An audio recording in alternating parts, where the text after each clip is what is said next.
Hello and welcome everybody to the MTG Paper Legacy Discord's April League Semifinals. I am PresBUTW, joined here by Chaotic Bear. How's it going today? Hello, I'm doing great. Excited to see the semifinals here. This match, Champagne has been on a tear trying to get some extra points for the Invitational, so let's see how this goes. Yeah, and that's just it too. Is that this is kind of Champagne? If Champagne is able to win out this event from here, this will be able to put him in place for getting the third seed in the Invitational. If he is unable, or I should rephrase that, if he wins this match, he will tie Evil, and I believe he might be able to come ahead on game win percentage. If he wins this match and wins the next one, he will surpass Evil and take third seed clean. Yeah, we they did the math very briefly, and he's like 0.75% behind, I think, on match win percentage, and so he does have to actually win both. Yeah, for sure. And it looks like going into this match here, it looks like both players on a mulligan here, down to 6. Looks like Andy's keeping his 6, and looks like Champagne's going to keep his 6 as well. So, of note though, this is a Delver mirror, specifically Rug Delver being piloted by Champagne and Grixis Delver being piloted by Discord and Andy. Delver decks are not known for playing a lot of basics, and there are a lot of wastelands in this list. Yep. Although we see Andy starting off with a wasteland there, or sorry, with a basic, not a wasteland. There is one basic island in Discord and Andy's list, and there are no basic islands in Champagne's list at all. So those wastelands are going to be hot. Also of note, there are 4 stifles in Andy's list and 3 stifles in Champagne's list. So these fetchlands are going to be huge. Yeah, if they want to go full mana denial, then they have got all the tools they need for that. Yeah. Also of note, Discord and Andy naturally having the one of island in hand. Yeah, which is very funny there, but still it looks like no significant plays. Champagne's just going to get untapped with this Delver he played on turn 1 here. Yeah, and I'm sure Champagne's hoping that this Delver's going to flip a little bit sooner than it did last match, because last match Champagne played a game where he managed to get about 7 points of damage in with an unflipped Delver. So yeah, and then as soon as it flipped, it got bounced, which was so funny. Yeah, and then it couldn't flip again for a while. So we're going to see an immediate flip on this Delver. Yep, and an immediate kill of the Delver, which I don't blame Andy for. Nah, there's. At some point you're going to fire this 1-for-1 removal off anyway in this matchup, so why take the 3 damage? Yeah, exactly. And Champagne agrees he's going to try to protect this Delver here with a force pitching stifle. Force pitch stifle. I actually do kind of like that, especially given that both players here are allowed to pay for a daze. Yeah. Trying to daze here I think is just not worth the time. And you value the damage so highly, given that these are both tempo decks trying to out-tempo your opponent, so every point of damage matters. Yeah, exactly. Champagne has got the early advantage here with the flipped over, and he's going to spend all his resources trying to keep Andy from reacting to that. So yeah, and again, same thing, immediately taking Andy off that red source. Oh yeah. I mean, we assume Andy probably has a cantrip or has a fetch land or something here to find more red mana if he needs it, but. Of note here as well, both these players, or I should rephrase that, our league playoffs are open deck list, so both of these players know every card that's in each other's deck. Yep, and that's important. We saw a stifle from Champagne, but Champagne also knows that Andy has stifle, so yeah, it's and that's just it too. Is Champagne or Andy knowing that there's stifles in the list? Champagne doesn't have to worry about pitching it. Yeah, because normally you would not want to give your opponent the information that you are running stifle. Yeah, that's one of those weird tensions every time you play against a Delver deck is you sort of have to respect it whether they play it or not. Yeah, exactly. Oh, Andy found a wasteland too. Wasteland of his own, yes. Yeah. After a brainstorm, and looks like he's not firing it off. So this tells me that Andy is very much in need of a. So Andy's firing off the wasteland here. I could see that. I could also actually see Champagne potentially dazing to pick up, or dazing his brainstorm to pick it up. Oh. Okay. Andy's actually going to daze the brainstorm there. Yeah, so he wasted first so that Champagne couldn't daze to pick it up. That's good. I really that's good play like there. That actually. That's super good. Yeah, I don't think it's quite as good here because Champagne already has a 3-2 and you have nothing, and that's the entire board right now. Is Yeah. so. Yeah, and I totally get the reluctance in order to try and actually do that, but at the same time, it's kind of you got to eke out all the advantage you can, right? Being able to convert the dazes this late in the game is very important. Yeah, I mean, and it's not like Andy doesn't have a ton of important 2-mana spells. There's no like Goif to Windmill Slam here. He has looks like Well, 2 it's young on any Pyromancers. side. Champagne's jamming the full set of Goyfs. Oh yeah, I just mean he didn't need to keep the Wasteland away or keep the Wasteland away around for mana because there's nothing, everything important in his deck costs basically 1 anyway until you get up to True Name and Brazen Borrower. One of my thoughts though on not popping the Wasteland off immediately was actually that potentially saving it up for a Trinity Nemesis. Yeah. That would be a big game changer in this matchup, but I'm not sure if he has time for it. Yeah, of note, Champagne not running the Trinity Nemesis, but also of note, Andy is not running the Ethereal Forager, Skywhale, whereas Champagne is. Yeah. And Skywhale, we've seen it do so much work in these playoffs right now. Speaking of days. Wow. Yeah. Champagne That's a big get. The mana before popping the days to pay for a day's back. Oh, and Andy I think was trying to keep a land in hand to put back on top with Brainstorm there, but he gets punished for that sequence there. If he had played the land first, and he could have paid the 1. Yeah, and then just immediately fires off a Wasteland here to kill the Volcanic Island. So this match here is a perfect example of what a tempo game plan is. When you are playing tempo, your goal is land a threat and protect the threat while it just slowly kills your opponent. Make sure they can't do anything. And in this case, Champagne has no lands in play, and he couldn't care less. Yeah, exactly.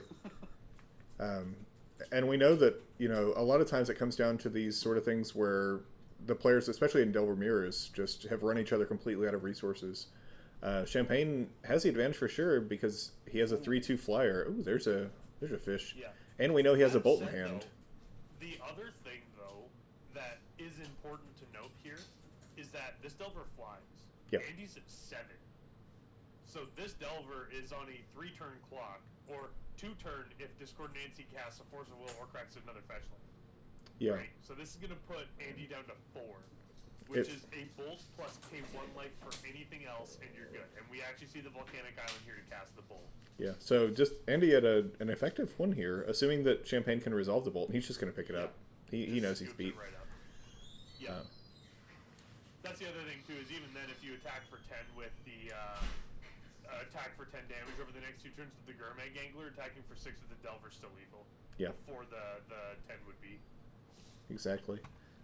So, like we mentioned, the players have open deck lists here. They're going to be able to refer to each other's list here during sideboarding, although they may have already figured out a plan ahead of time. We'll take a look at Champagne's sideboard. A lot of 1 and 2-ofs. 1 Caracas, 1 Grafdigger's Cage, 2 Pyroblast, 1 Red Blast, 2 Surgical Extraction, 1 Abrade, 1 Sylvan Library, 1 Wilt, 2 Clothis, 2 Submerge, and 1 Rough Tumble. All these deck lists should be down in the video description for you here if you want to take a look yourself. Prez, what would you like out of Champagne's sideboard here?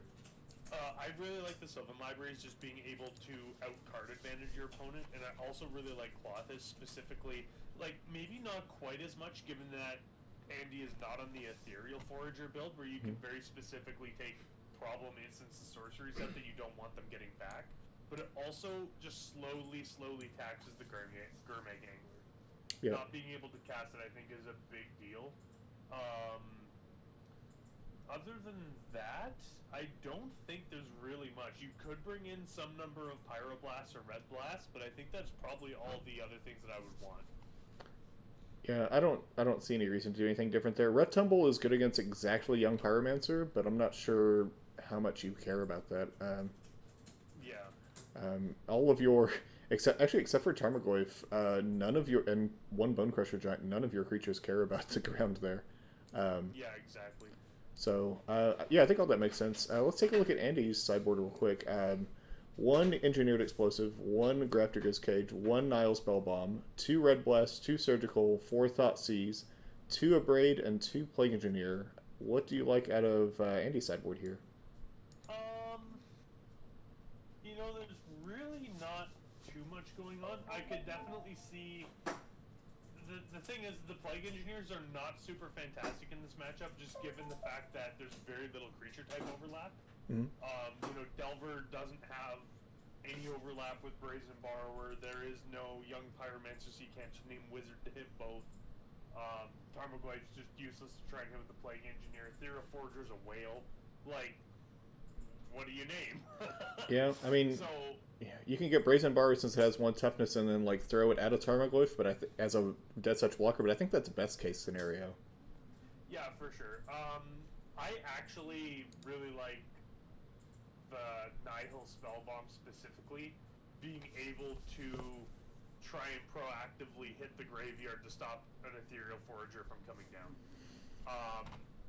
There's nothing you'll be able to do in response to an Ethereal Forager being cast because you announce the delve as you're casting it, while Champagne has priority. However, if you're just like, there's 2 bolts in that graveyard, and I really don't want you to delve those away, so I'm just gonna pop you right now. Yeah, and it replaces itself, which is also nice. Yes. Like, I don't think I would personally consider Surgical Extraction in this matchup. The only thing that you can get them with is the, Wasteland Surgical is a combo. Yeah.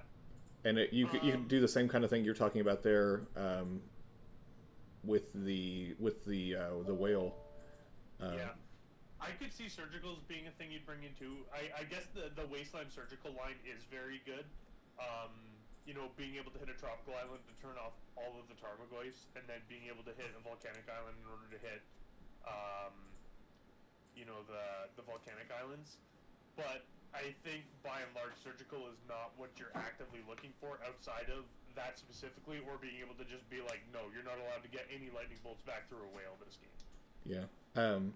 See, players are started here. Otherwise, Red Blasts are just fine. Yeah, I was gonna say I might trade some forces for Red Blast, but it doesn't look like he was really worried about the Rogue Delver matchup. Both players getting started here while we talk about sideboards into turn 1 Delver. So see if they flip. Andy's Delver did not flip. Oops, I didn't realize we were in main phase. You think we get a cheeky trade here? I think that would be sweet. But if you're in Andy's position, I imagine you gotta be okay with this, especially if you can follow up with a second Delver. Yeah. I think it depends. Oh, go ahead. I'd imagine with how long Andy was in the tank there. Okay, so he does have a cantrip then. So if this is the case, and you can set up a flip here, I would not attack with the Delver. Yeah, I think it'll depend on what else you have in your hand here. It's sort of like the old turn 1 Wasteland. It sets you both back, but sometimes it's better for you, sometimes it's not. Never mind. Wasteland. Back. Okay, I think I might be more inclined to offer a trade here. Yeah, if I have a backup threat in my hand, I might go for that. Champagne flashing a card there. I couldn't quite tell what it was. I actually thought it was a lightning bolt. But... yeah, I imagine it isn't, just by virtue of the fact that Champagne would pretty much show absolutely anything right now. Oh, yeah. Flip this Delver, given that there's another Delver across, and whoever flips it first is probably going to be heavily advantaged. Oh, yeah. At 100%. I just, I saw red and I thought bolt, but maybe it must have been a different card. Because, sometimes you do, of course, conceal information from your opponent and set yourself back a little bit on Delver just for the information, but I think that's pretty uncommon. Yeah. We're just going to see a bolt here. Ooh, backup Delver. 2.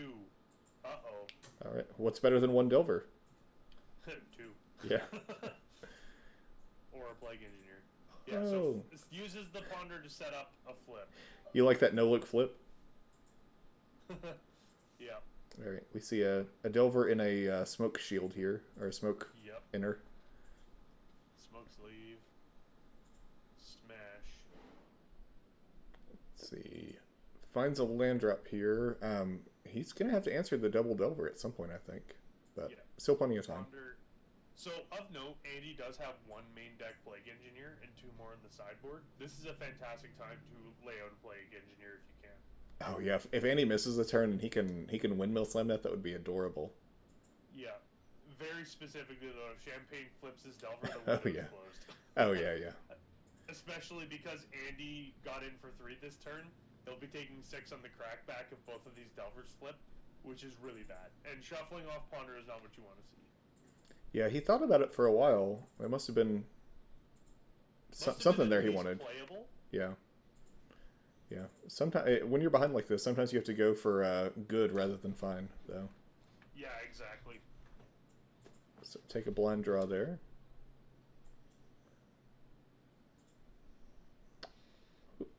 You're right. I would love to see a bolt or something. Okay, we do see a bolt here from Andy. Well, you definitely want to hit one of these Delvers, and if you're in Champagne's position, I could totally see flipping Days there to try and protect yourself, but yeah, and we see a flash. That was definitely a volcanic island. Yeah. Whoops. Players, of course, see exactly what we see here. So if Andy is paying, if Andy's paying attention, there's a Forked Bolt. Take care of that Delver. Forked Bolt is such a good card. I'm so glad to see it making a resurgence these days. Oh my goodness, it works on so many decks. Oh yeah, every time Forked Bolt hits 2 creatures, it feels so good. See a Daze here that he can pay for. Make him tap that Wasteland. I suppose that's fine. I think if Andy's gonna fire back with a Wasteland, I think that's more okay. Otherwise, I almost would be more inclined to bounce the basic island there just to tempt, like, hey, do you want to counter this or do you want to waste me? Yeah. I guess it depends on if I have access to another red source in my hand if I'm Andy. But you're right. Like, at some point, you're going to open yourself up to that Wasteland regardless. Yeah. Cashing in that Daze, it makes sense to why you'd protect the red source now if you just have backup bolt the whole time. Yeah, in this case, knowing that there is a bolt in hand, 100% bouncing the Volcanic Island is correct. Absolutely. Yeah. That's the one downside to this setup is we have to guess what's in their hand just like y'all do. Yeah. Stifle on the Wasteland. Nice. Oh, and it resolves. Yeah, Champagne did not even try to fight over that. No. Ponder. So we see the I like those old border ponders. Oh yeah, all the old cards are so neat. We see that game plan we were talking about here. By the way, we see both players 3 cards in hand for Andy, and it looks like 2 for Champagne, soon to be 3. A couple lands and no permanents, no other. We'll just wait until we find a threat. Yeah. And then actually passes back with 4 cards in hand, it looks like. Oh, wow, yeah. 3 in hand and then drew 1 for the ponder. I wonder if he's getting loaded up on some of his more expensive threats. He just draws and passes. Oh, no. Champagne making land drops into a Delver. Into Delver. Okay, so the other thing about this too is Champagne does know what the next card is off that ponder. Mm-hmm. So Champagne needs to remember not to crack this fetch land if he set it up properly. Trigger, yep, there was the immediate flip, so Champagne knew that lightning bolt was there. And we're gonna pay 2. Brazen Borrower bounce to hand. Oh, we still have forces here. We still have force and stifle. On the petty chef, or force on the petty theft. Ow. 15. Put that in the graveyard. To the graveyard. Flips over the Delver. Let's start getting in some damage. Attack for 3. Yep, he has a couple turns to catch up to Andy here on life totals, but Andy 0 threat still, so. Yeah. Again, just completely content to just sit back here.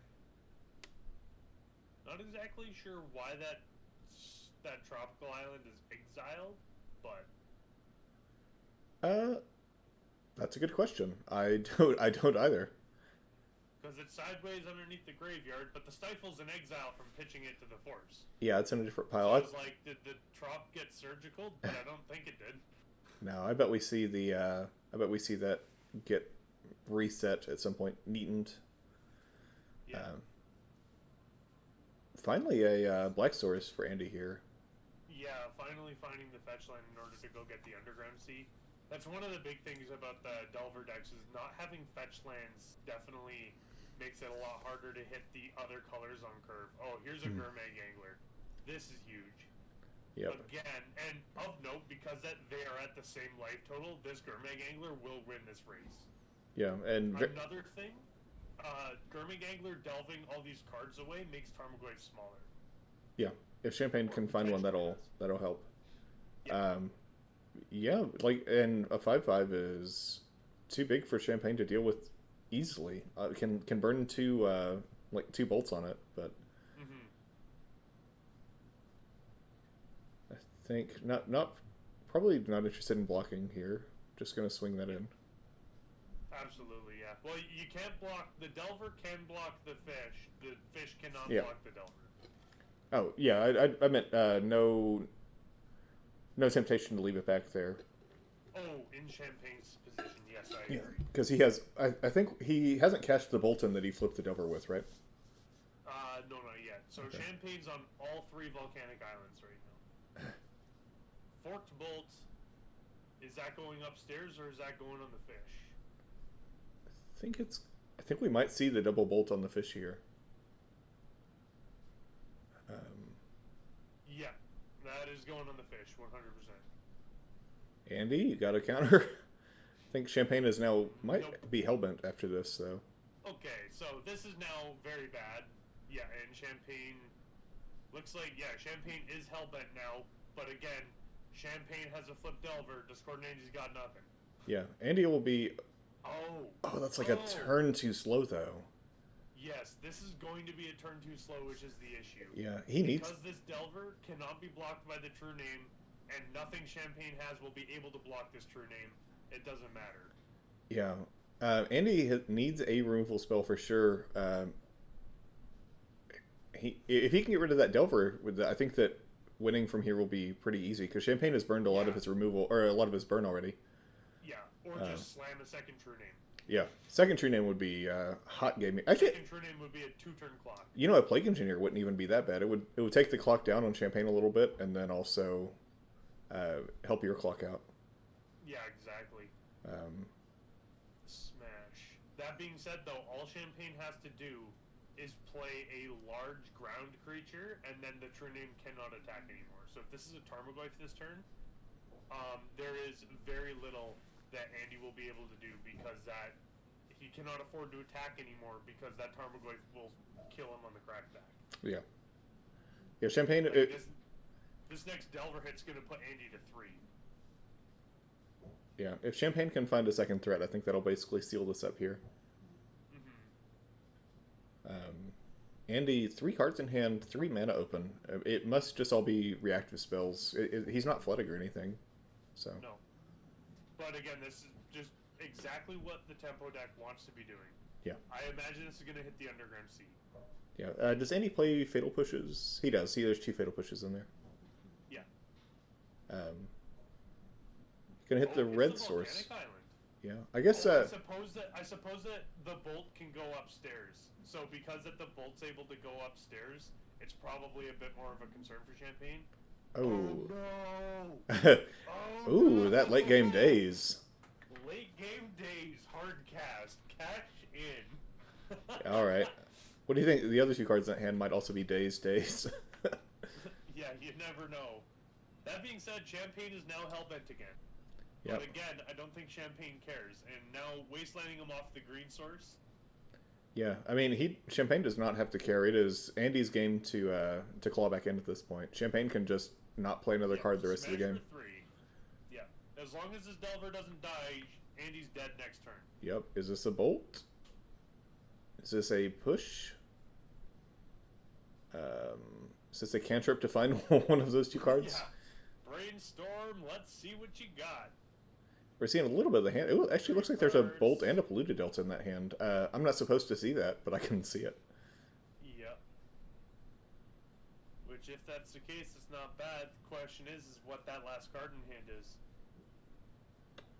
Yeah, it would need to be Force of Negation out of Andy, I think. Is that he can't cast a Force of Will with one card in hand. No. Um, Could be a force negation.